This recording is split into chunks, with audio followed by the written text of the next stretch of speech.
Number 1, where were you born? San Francisco, California. Same hospital as Jerry Garcia. Oh, lovely. 2, who would you want to play you in a movie? Oh, gosh. I haven't watched a movie in probably 20 years. I don't know. They're probably all gone. I have no idea. You can name a dead actor. They can do anything with this CGI. Well, Charles Bronson, obviously. Yeah, okay, that's good. He didn't live too far from you in northern New England either. No, that's true. Vermont. He lived in Vermont. He lived in Vermont. What was your first job? My first job was working as a dishwasher at a restaurant called Poor Richards in Newport. Then I worked in a baked bean factory adding barbecue sauce. Then I worked at a gas station. Then I worked as a carpenter's assistant. And then I worked as a fact checker, really, at a quarterly magazine. This is all the dues-paying stuff. He could have got if he was on with Ellen DeGeneres, he could have got 40 minutes on the sofa out of that. What is your biggest fear? My biggest fear? Oh, being alienated from my children. I mean, for sure. Yeah, that's a good one. Who makes you laugh the most?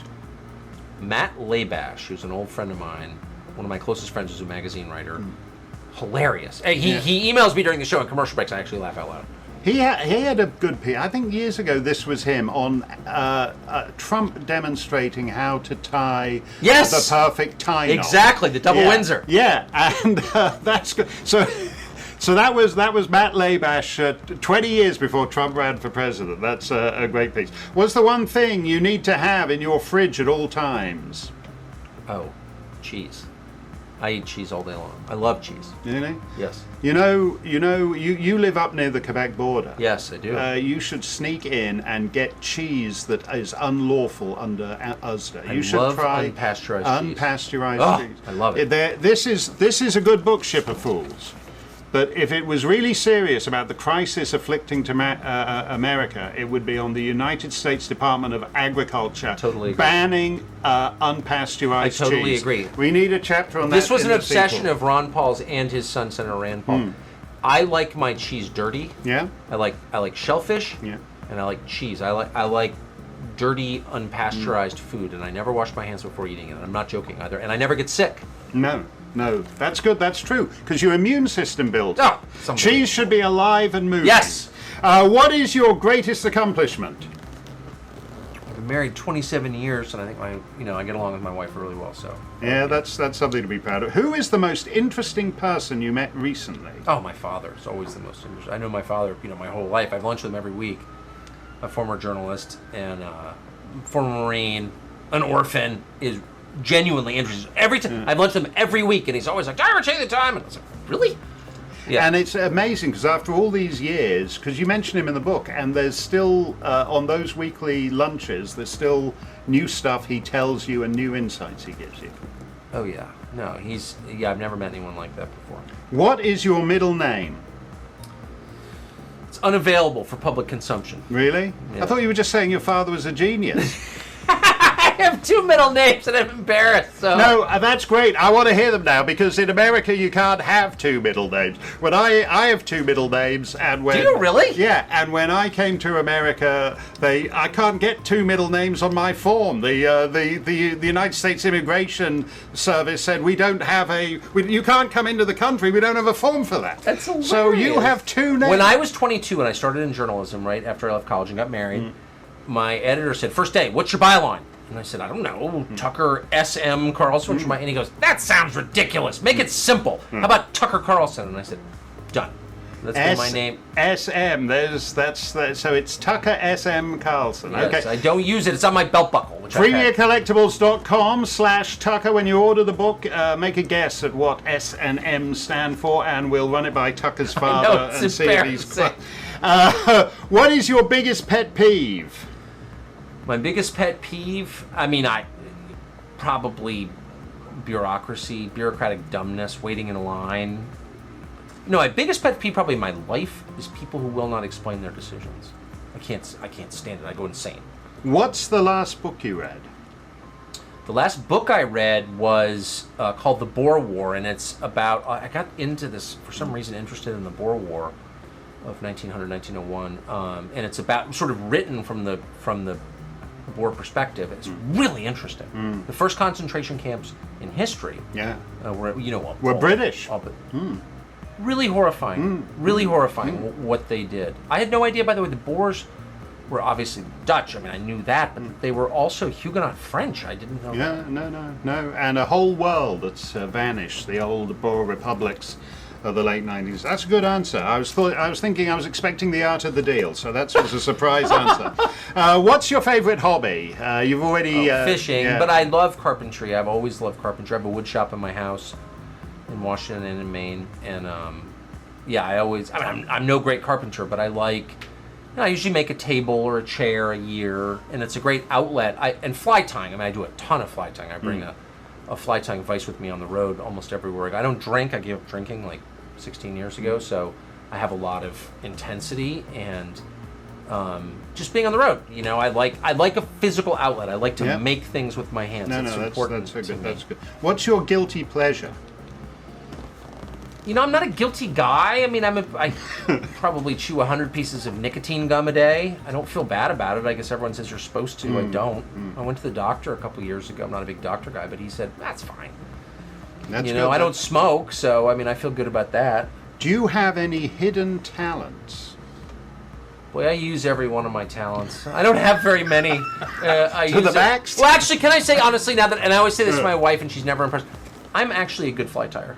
Okay. Like, I tie good dry flies and streamers, mergers. I know nobody cares. Everyone thinks it's totally eccentric, but I actually am a good fly tyer.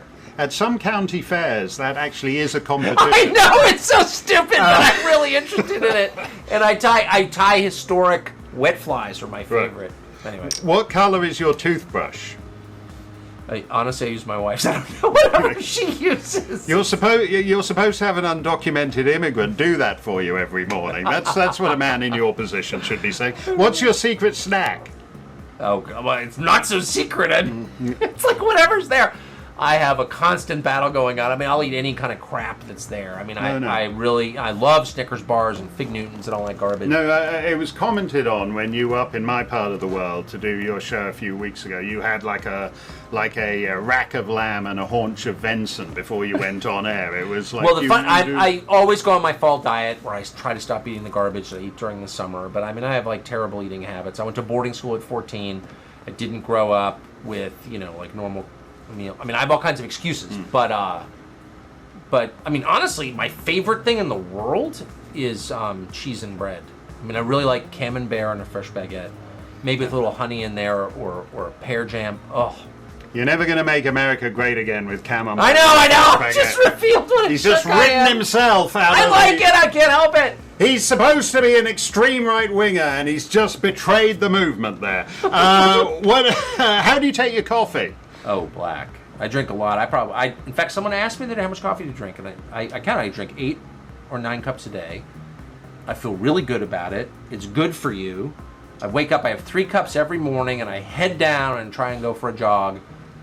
But I always drink that, and I drink it at dinner, at lunch. I drink it right before I go to bed. I love coffee, and I drink it black, and I drink a lot of it. What's the last movie you saw in theaters? Oh, I don't watch movies. I have trouble watching things, moving picture things. No, I'm serious. I have I've always had some sort of weird dyslexia or something. It stunted my academic achievement.